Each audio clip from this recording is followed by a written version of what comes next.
राधे राधे दोस्तों। आज हम आपको सुनाएंगे दो बुढ़िया के कार्तिक स्नान की कहानी। अगर आप हमारे चैनल पर नए हैं तो प्लीज़ हमारे चैनल को सब्सक्राइब करें, वीडियो को लाइक करें और शेयर करें। एक गांव में एक बुढ़िया रहती थी। उसका एक बेटा था। बुढ़िया बहुत ही संस्कारी थी, बहुत ही नियम कर्म वाली थी। पूजा पाठ किया करती थी, हर साल कार्तिक स्नान किया करती थी और पूजा करती थी।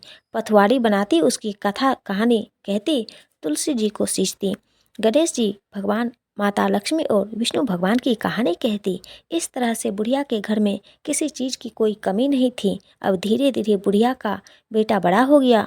बुढ़िया ने अपने बेटे के लिए उसकी जो योग्य लड़की देखकर उसकी शादी कर दी। लेकिन कहते हैं कि जिस किसी के माथे पर नहीं लिखा होता कि वह संस्कारी है, अब जो वह घर में आ गई थी, बहू को अपनी सास का पूजा पाठ करना बिल्कुल अखरता था। वह अपनी सास को फूटी आंख नहीं सुहाती थी। लेकिन बेटा बहुत ही श्रवण कुमार था, अपनी माँ का आज्ञाकारी पुत्र था। इसलिए बहुएं कुछ चाहकर भी अपनी सास से नहीं कह पाती थी। बेटा ही कमाता और घर का खर्चा बहुत अच्छे से चल रहा था। घर में किसी भी चीज़ की कमी नहीं थी, क्योंकि बुढ़िया पूजा पाठ इतना करती थी। लेकिन यह था कि किसी को देने के लिए नहीं, तो लुटाने के लिए नहीं, तो खाने के लिए तो बहुत ही था, लुटाने के लिए नहीं था। तो लेकिन बुढ़िया अपने हिसाब से दान पुण्य भी क्या करती थी, दान धर्म क्या करती थी। इसी कारण उसका बेटा तरक्की कर रहा था। बुढ़िया अपने बेटे से बड़ी खुश थी कि चलो उसका बेटा उसकी बात सुनता है। वह थोड़ी बड़बड़हारी है, थोड़ी बड़बड़ा कर चुप हो जाती थी, क्योंकि अगर बेटा ही साथ नहीं देगा तो बहू तो पहले सिर पर नाचेगी। यह बेटा सही है तो वह तो अपने आप ही सही रहेगी। अब धीरे धीरे समय बीता, कार्तिक का महीना आ गया। अब जो सास कहने लगी, बेटा मैं हर साल कार्तिक स्नान करती हूँ, तब उसका बेटा बोला, माँ आराम से गंगा स्नान करो। और बुढ़िया माई हर साल कार्तिक स्नान करने लगी।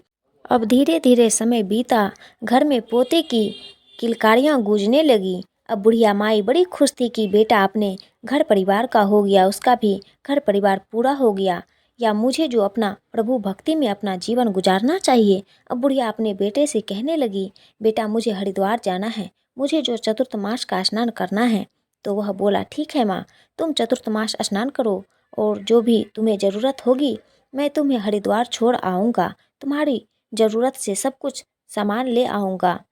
जब तक लड़का अपनी पत्नी से कहता कि सुनो भाग्यवान, मेरी माँ के लिए गोंद और गिरी के लड्डू बना दो, अच्छा सा घी डालना, मेरी माँ 1 महीने के लिए हरिद्वार जा रही है।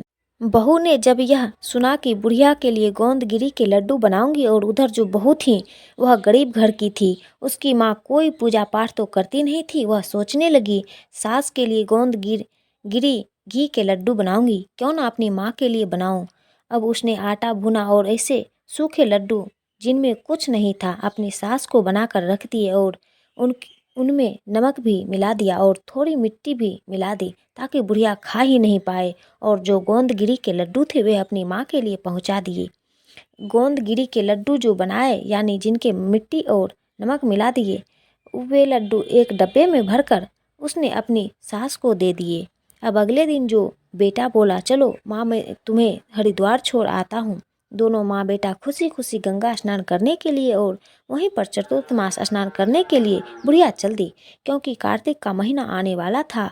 और वह कहने लगी, बेटा गंगा स्नान करने से जो कार्तिक के महीने में बड़ी महिमा है, इस महीने में जो भी कार्तिक स्नान करता है उसके जो जन्म सुधर जाते हैं, उसके घर में किसी प्रकार की कोई कमी नहीं रहती है। बेटा बड़ा प्रसन्न हुआ कि माँ यह तो मेरे अच्छे कर्म हैं कि मैं अपनी माँ को तीर्थ करवाऊँ। अपनी माँ को लेकर बेटा गंगा स्नान कराने के लिए हरिद्वार ले गया। वहाँ पर जाकर बेटे ने अपनी माँ के लिए एक झोपड़ी बना दी और सब सुविधा जो भी ज़रूरत का सामान था अपनी माँ के लिए रख दिया, और अपनी माँ से बोला, माँ 1 महीने के बाद मैं तुम्हें लेने के लिए आऊँगा, तब तक तुम अपना कार्तिक स्नान करना और पूजा भक्ति भावना से करना। तब माँ बोली, जाओ बेटा खुश रहो, दूधो नाओ पूतो फलो। ऐसा बेटा पाकर तो हर माँ धन्य हो जाती है। अब माँ बेटा जो पड़ोसियों से कहकर कि मेरी माँ का ख्याल रखना, और घर आ गया, क्योंकि घर का काम वही देखता था। अगर वह कमाए नहीं तो घर का खर्चा कैसे चलेगा। माँ भी यह जानती थी, इसलिए 1 महीने के लिए माँ हरिद्वार में रुक गई। बुढ़िया माई हरिद्वार में रहकर कार्तिक स्नान करने लगी। अब वह सुबह 4 बजे उठ जाती थी। उठकर गंगा स्नान करती, तुलसी जी सींचती थी और पीपल पतवारी की पूजा करती, उन्हें सींचती, कार्तिक की कहानी कहती, गणपति जी की कहानी कहती, विष्णु भगवान माता लक्ष्मी की कहानी कहती। उसके बाद अपना काम करती और जो समय बचता उसमें अपने अड़ोस पड़ोसियों को इकट्ठा करके भागवत चर्चा किया करती थी। इससे सभी बहुत खुश थे और धीरे धीरे समय भी बीत रहा था। बुढ़िया माई ने देखा कि जो बहू ने लड्डू दिए थे तो वह खाने के लिए लड्डू खोलती तो देखती है कि उसमें जो लड्डू थे गोंदगिरी के लड्डू बने हुए हैं। बड़ी आशीष देने लगी, मेरी बहू ने तो कितना घी डाल के लड्डू बनाए हैं, क्योंकि कार्तिक भगवान की कृपा से वह गोंदगिरी के लड्डू एकदम अच्छे से बन गए थे, जिनमें सब मेवा पड़ी हुई थी। अब वह दिल ही दिल अपने बेटा बहू को आशीष देते हुए नहीं थकती थी कि मेरा बेटा बहू कितने अच्छे से मेरा ख्याल रखते हैं। धीरे धीरे समय बीत रहा था। कार्तिक महीने के 4 दिन रह गए। एक दिन बुढ़िया माई झोपड़ी में रात को बैठी हुई कीर्तन कर रही थी। तभी उसकी झोपड़ी पर जो दरवाज़ा था उस पर जोर से आहट हुई। तब उसने दरवाज़ा खोलकर पूछा कि कौन है भाई। बाहर से आवाज़ आई कि बुढ़िया माई, मैं सावन हूँ। बुढ़िया माई बोली, सावन? हाँ बुढ़िया माई, भूख लगी है। तब बुढ़िया माई बोली, आजा बेटा लड्डू खा ले, सावन में की तो बड़ी महिमा है। महाशिवरात्रि आती है, कांवर लेकर जाते हैं, भगवान भोलेनाथ को जो जल चढ़ाया जाता है, सावन महीने की बड़ी महिमा अपरंपार है। उसने एक लड्डू दिया और जो सावन ने खा लिया और वह एक लात बुढ़िया की झोपड़ी पर में मार कर चला गया। अब बुढ़िया माई की झोपड़ी का एक सिरा जो सोने का बन गया। अब अगले दिन भादो आया। भादो ने कहा, बुढ़िया माई भूख लगी है। बुढ़िया माई बोली, कौन है? बोला, मैं भादो हूँ। आजा बेटा, भादो में तो देखो भगवान श्री कृष्ण का जन्म मनाया जाता है। भादो में कितना अच्छा लगता है, कितनी अच्छे से जन्माष्टमी आती है। तब वह बोली, हाँ बहुत अच्छा है। उनको भी उसने एक लड्डू दिया और लड्डू देखकर उसे भी जो विदा कर दिया। भादो ने भी एक लात बुढ़िया माई की झोपड़ी में मारी। बुढ़िया माई की झोपड़ी का दूसरा कोना भी सोने का हो गया। अब जब तीसरी रात थी तो बुढ़िया माई भजन कीर्तन में थी। तो अब जो आश्विन महीना आया सौज का, तो उसने भी बुढ़िया माई के दरवाजे को खटखटाया। बुढ़िया माई ने कहा, कौन है? बूढ़ी माई, मैं सोज हूँ, आजा बेटा भूख लगी है तो एक लड्डू खा ले। उसने भी लड्डू खाया। कहने लगा, आश्विन महीना कितना पवित्र होता है, क्योंकि पितृपक्ष आता है, माता के नवरात्रि आते हैं, सब बुराई पर अच्छाई की जीत होती है। अब आश्विन भी जो बुढ़िया माई की झोपड़ी में एक लात मार गया, बुढ़िया माई की झोपड़ी का तीसरा जो सिरा था वह भी सोने का हो गया। अब चौथा दिन था, आखिरी दिन था, कार्तिक का दिन था। अब चौथे दिन कार्तिक आया। कार्तिक ने भी दरवाज़ा खटखटाया तो बुढ़िया माई बोली, कौन है? बुढ़िया माई, मैं कार्तिक हूँ, तो आजा, कार्तिक का महीना कितना पवित्र होता है। दीपावली आती है और दशहरा आता है, कितने अच्छे से भगवान की पूजा होती है और बुराइयों पर अच्छाई की जीत होती है। लोगों का यह जन्म तो सुधरता ही सुधरता है। कार्तिक स्नान करने से परलोक भी सुधर जाता है। लोगों के घरों में अन्न धन के भंडारे भर जाते हैं। सब त्योहार आते हैं, धनतेरस आती है, गोवर्धन आता है और दीपावली खुशियाँ लेकर आती हैं। अब बुढ़िया माई ने एक लड्डू कार्तिक को दिया और कार्तिक भी जो लड्डू खाकर वहाँ से विदा हो गया और जाते टाइम उसने भी बुढ़िया माई की झोपड़ी में एक लात मार दी तो बुढ़िया की पूरी झोपड़ी सोने की हो गई। अब बुढ़िया का कार्तिक स्नान पूरा हो गया था। वहाँ पर बुढ़िया ने अपने ब्राह्मणों को भोजन करवाया और जो क्योंकि अंधन का ढेर लगा था, सोने की झोपड़ी हो गई थी। बुढ़िया के मन में जितना आया उसने खूब दान पुण्य किया और उसके बेटे ने देखा कि अब 1 महीना हो गया है तो मैं अपनी माँ को लेने जाऊँगा। बेटा पालकी सजाकर अपनी माँ को लेने के लिए चल दिए। जब वह हरिद्वार में गंगा नदी के किनारे पहुँचा, जहाँ अपनी माँ के लिए झोपड़ी बनाकर आया था, देखा तो वहाँ पर तो माँ की झोपड़ी है ही नहीं, वहाँ तो सोने का महल खड़ा है। अब जो उसने पड़ोसियों से पूछा कि मैं यहाँ पर अपनी माँ को छोड़कर गया था, तब वो कहने लगी, अंदर चले जाओ, तुम्हारी माँ की ही तो झोपड़ी है। अरे यह झोपड़ी थोड़ी है, मैंने तो अपनी माँ के लिए जो बलियों और फूस से झोपड़ी बनाई हुई थी। बोले, रे तेरी माँ इतनी धार्मिक महिला है, भगवान की कृपा हुई है और उसकी झोपड़ी सोने की हो गई है। बेटा की खुशी का कोई ठिकाना नहीं था, वह तो बहुत ही खुश था, उसकी खुशी का कोई ठिकाना नहीं रहा। तो अंदर गया, अपनी माँ के पैर छुए, माँ ने आशीषों की झड़ी लगा दी। बोला, माँ 1 महीना हो गया, कार्तिक स्नान पूरा हो गया, चलो अब घर चलो। वह बोली, ठीक है बेटा। जितना उन सोना चांदी भर गया उतना वो उन्होंने अपने थैले में और कट्ठों में भरकर गाड़ी में लाद लिया। बाकी उन्होंने वहाँ पर रहने वाले लोगों को दिल खोल कर दान किया, जिससे कहते हैं जितना दान करो उतना ही भंडार और भरते हैं। यह बुढ़िया माई के साथ हुई। अब तो बेटा बड़े गाजे बाजे के साथ अपनी माँ को विदा करा कर ला रहा था। जब वह अपने गांव में पहुंच गया तो गाजे बाजे की आवाज़ सुनते ही बहू के तो जो कान खड़े हो गए। सोचने लगी, ऐसी बुढ़िया कौन सी तीर मार के आ रही है जो उसे गाजे बाजे के साथ लाया जा रहा है। लोगों ने सुना तो चर्चे होने लगे, अरे बुढ़िया तो बड़े ही सत की है, बड़े नियम कर्म वाली है, देखो कार्तिक भगवान ने कैसी उस पर कृपा करी है। राई दामोदर जैसी बुढ़िया पर कृपा करी वैसा ही सब पर करना। सब लोग जो बुढ़िया का गुणगान करने लगे। जब बहू के कानों में पड़ी तो वह सोचने लगी, ऐसा बुढ़िया ने क्या कर दिया जो सब लोग बुढ़िया का बड़ा गुणगान कर रहे हैं। एक पड़ोसन ने जाकर कही, अरे वह तेरी सास आ रही है, आरती की थाल सजा ले। वह कहने लगी, सास आ रही है तो कौन सा तीर मार कर आ रही है जो आरती का थाल सजा लूँ। उसने कहा कि तेरी सास सोने चांदी भर के ला रही है। अब तो बहू का आश्चर्य का ठिकाना नहीं था। ऊपर मन से उसने जैसे तैसे थाल बनाया। जब उसका पति ने अपनी माँ की पालकी घर के कोर पर रोकी तो उसने सास की अंदर से तो कुर रही थी, लेकिन फिर भी उसने अपनी सास की आरती उतारी। सास ने बड़ा आशीर्वाद दिया, दूधो नहाओ फूतो फलो। अब तो बुढ़िया को देखकर जो मन ही मन बहू जो कुढ़ने लगी कि ऐसी बुढ़िया ने क्या किया, कहाँ से इतना सोना चांदी लेकर आई। बुढ़िया ने कहा कि मैं तो वहाँ कार्तिक स्नान के लिए गई थी और उसे इस तरह से कार्तिक भगवान की कृपा हुई है। अब जो बहू की मायका था वह थोड़ा गरीब था। कहते हैं हर बेटी अधिकतर अपने मायके के लिए बहुत सोचती हैं, बेटियां का मायके से लगाव होती है। अब उसकी बहू ने सोचा, मेरा मायका इतना गरीब है, यह बुढ़िया कार्तिक नहाई तो इतना सोना चांदी लाई है, अगली साल मैं भी अपनी माँ को कार्तिक स्नान के लिए हरिद्वार भेज दूंगी और वह भी खूब सोना चांदी लेकर आएगी, तो मेरा भी जो मायका है अमीर हो जाएगा और मेरी भी माँ आएगी तो मैं भी अमीर घर की बेटी कहलाऊंगी। यही सोचकर बहू ने जो अपनी माँ को सारी बात बताई। धीरे धीरे महीने बीतते गए। अगले साल फिर से कार्तिक का महीना आया। अब बहू ने अपनी माँ के लिए बड़े गोंद के जो लड्डू बनाए, घी गोंद और सारे मेवा डालकर एकदम घी में और डब्बा भरकर अपने पति से बोली, जाओ मेरी माँ को जो गंगा स्नान के लिए हरिद्वार छोड़ आओ, मेरी माँ का स्नान करेगी। तब बुढ़िया के बेटे ने सोचा, कोई बात नहीं, सास भी माँ के समान होती है, धर्म पुण्य का काम है तीर्थ कराना, चलो इस बहाने यह भी तीर्थ कर लेगी तो अच्छा है। लेकिन जो बहू की माँ थी उसे धर्म कर्म में बिल्कुल भी रुचि नहीं थी। वह कोई धर्म कर्म करना नहीं चाहती थी, लेकिन बेटी के जोर देने से और अमीर होने के लालच से वह जो गंगा स्नान करने के लिए तैयार हो गई थी। अब बुढ़िया का बेटा अपनी सास को लेकर नदी किनारे जो हरिद्वार गंगा के किनारे पहुंच गया। वहां पर उसने जहां अपनी माँ के लिए झोपड़ी बनाई थी, ऐसे ही झोपड़ी अपनी सास के लिए बना दी और कहने लगा अपनी सास से, माताजी जब 1 महीना हो जाएगा तो मैं तुम्हें लेने आ जाऊंगा।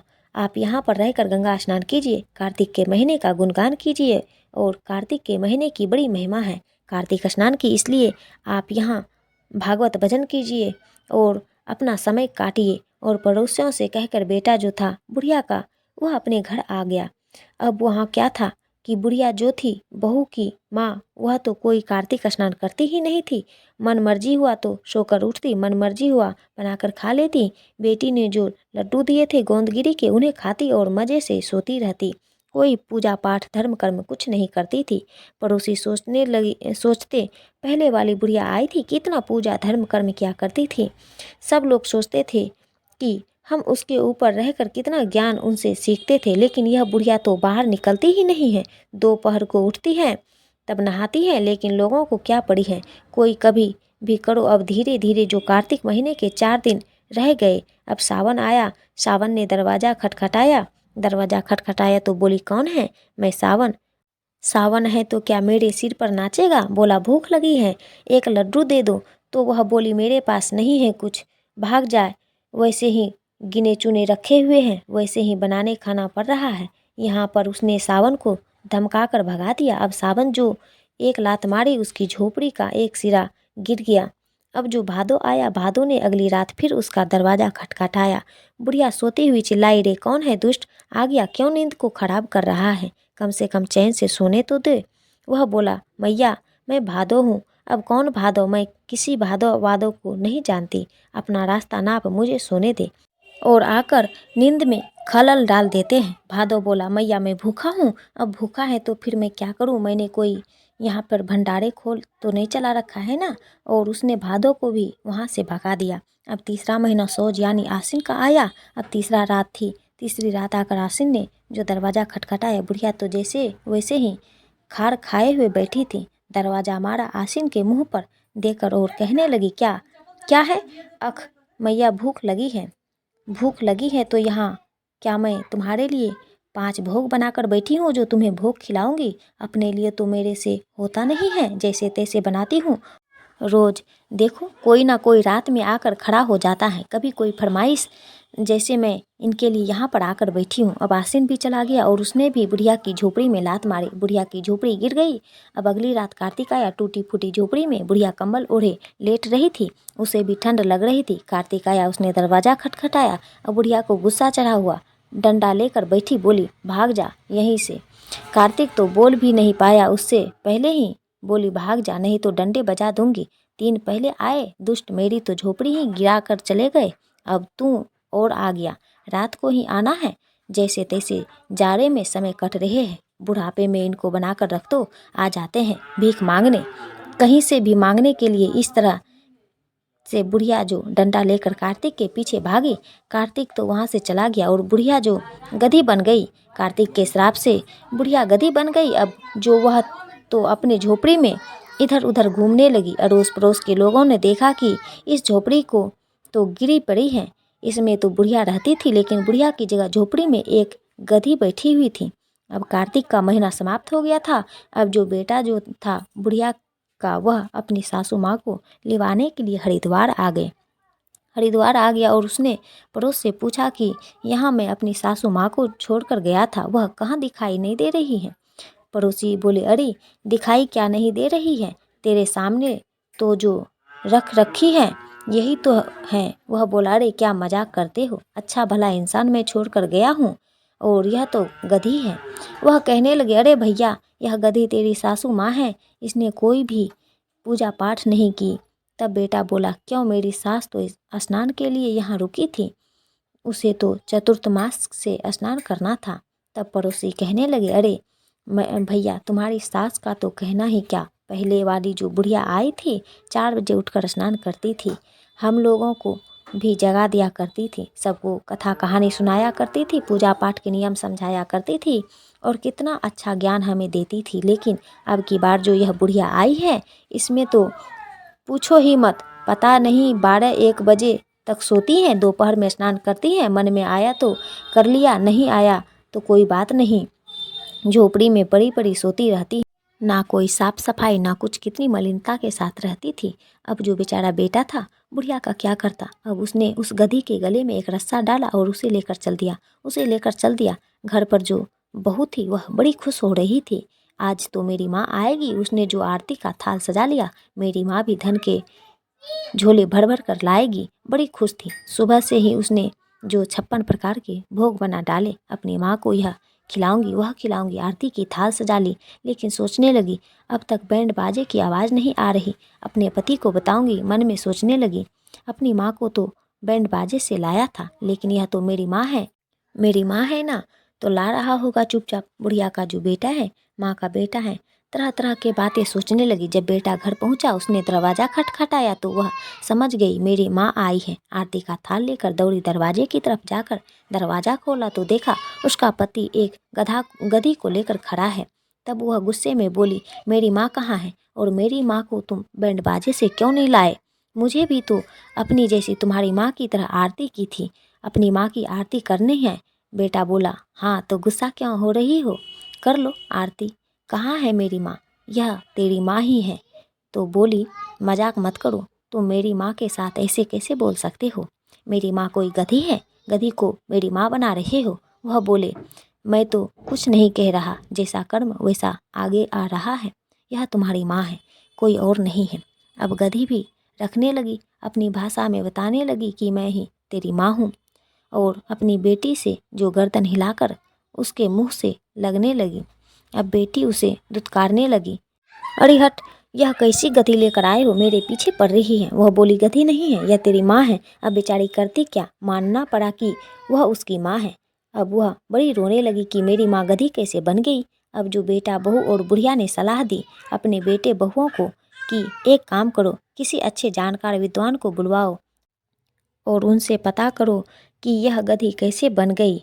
समधन जी, अब बेटा ने जो वहाँ के जो पुरोहित थे उनको बुलवाया और उनसे बताई पूरी बात। पुरोहित जी, मेरी माँ गंगा स्नान करने गई थी, कार्तिक स्नान, तो मेरी माँ तो सुबह ही वहाँ पर पूजा पाठ करती थी, गंगा में स्नान करती, तुलसी जी सींचती और पथवारी और पीपल सींचती, सारा दिन भजन कीर्तन किया करती थी। भागवत कथा में इनका समय बीतता था, क्योंकि जैसे पड़ोसियों ने बताया था, बेटा ने सब ऐसा ही बताया। पुरोहित जी ने कहा, अच्छी बात है बेटा। तब बोले, यह मेरी सास हैं। यह बोली, मुझे भी चतुर्थ मास का स्नान करना है, तो मैं अपनी सासू माँ को भी हरिद्वार गंगा स्नान के लिए छोड़ कर आया था। कार्तिक का पवित्र महीना था, जो यह भी जो कर लेगी और इनका भी जो जन्म सुधर जाएगा, यही सोचकर मैं अपनी सासू माँ को छोड़ कर आया था। लेकिन जब मैं लेने गया तो पड़ोसियों ने बताया कि यह गधी बन गई है। तो यह कार्तिक स्नान ना करती थी, ना ही तुलसी सींचती थी, ना ही पीपल पतवारी सींचती थी, ना ही कोई कथा कहानी कहा करती थी, बस खाती और मनमर्जी पड़ी रहती थी। जब तक मन में आया सो लिया और मन में नहीं आया तो पड़ी रही, और झोपड़ी की साफ सफाई भी नहीं करती थी, बड़ी ही मलिनता के साथ रहती थी। जब पुरोहित जी ने सारी बात सुनी और उन्होंने ध्यान लगाया तो वह कहने लगे कि उसकी जो बहू थी बुढ़िया की, अब वो बेटी तुम्हारी माँ ने जो कार्तिक भगवान का अपमान किया है, इसलिए उसको श्राप मिला है और अब यह गधी बन गई है। अब जो बेटी रोने लगी, पुरोहित जी के पैरों में पड़ गई कि हे पुरोहित जी, कोई तो ऐसा उपाय बताइए जिससे मेरी माँ अपने मनुष्य की योनि में आ जाए। पुरोहित जी बोले, अब कार्तिक महीना आएगा और तुम्हारी सास स्नान करेगी, तो उस स्नान से पूरा 1 महीना, कार्तिक का महीना, उसको स्नान कराना, तब यह अपने वास्तविक रूप में आ जाएगी। बहू ने कहा, ठीक है, ऐसा ही होगा। अब 1 साल बाद, 1 साल का समय काफ़ी लंबा होता है। अब बहू उस गधी को अपनी माँ को आंगन में बांध देती, खाना पानी देती। बच्चे तो होते ही थोड़े नटखट हैं, जब वो रखती, शोर मचाती तो 1-2 डंडा उसमें टेक देते। अब जो उसकी बेटी बहुत मना करती, ये तुम क्या करते हो, कहीं नानी को मारते क्या। लेकिन बेटा तो टेक ही देते थे, अब क्या करते, बच्चे थे, अब कोई भी जानवर हैं, बच्चे तो कर ही देते हैं। अब बुढ़िया उनको समझाती, नहीं बेटा, वह तुम्हारी नानी हैं, ऐसा नहीं करते। बुढ़िया अपने पोते पोतियों को अच्छे अच्छे संस्कार देती थी, जिससे बच्चे अपनी दादी माँ की तो जो बात मान लेते थे और अपनी दादी माँ से चिपके रहते थे। बहू को भी अब अपनी गलती का एहसास हो रहा था। वह मन ही मन सोचती, मैंने कभी भी अपनी सासू को कोई इज्जत नहीं दी, हमेशा अपनी सासू माँ को और अपनी माँ को लेकर अपनी सास के साथ पक्षपात किया, कभी उनकी कोई बात नहीं की, बात बात पर उनका अपमान किया। शायद इसी कारण भगवान ने हमें सजा दी है। बहू को गलती का एहसास हो गया, वह अपनी सासू माँ के पैर पकड़ कर रोने लगी। सासू माँ ने उसे समझाया, बेटी इसमें कोई बात नहीं, तुझसे तो जो गलती हुई है उसका प्रायश्चित तो तू कर रही है। तूने अपनी गलती मान ली तो आज सजा तो भगवान तभी माफ़ कर देते हैं जब इंसान अपनी गलती मान लेता है। और धीरे धीरे समय बीता, महीने पर महीने बीतने लगे और कार्तिक का महीना आ गया। अब कार्तिक का महीना आ गया, बुढ़िया स्नान करती और गंगा स्नान करने जाती थी।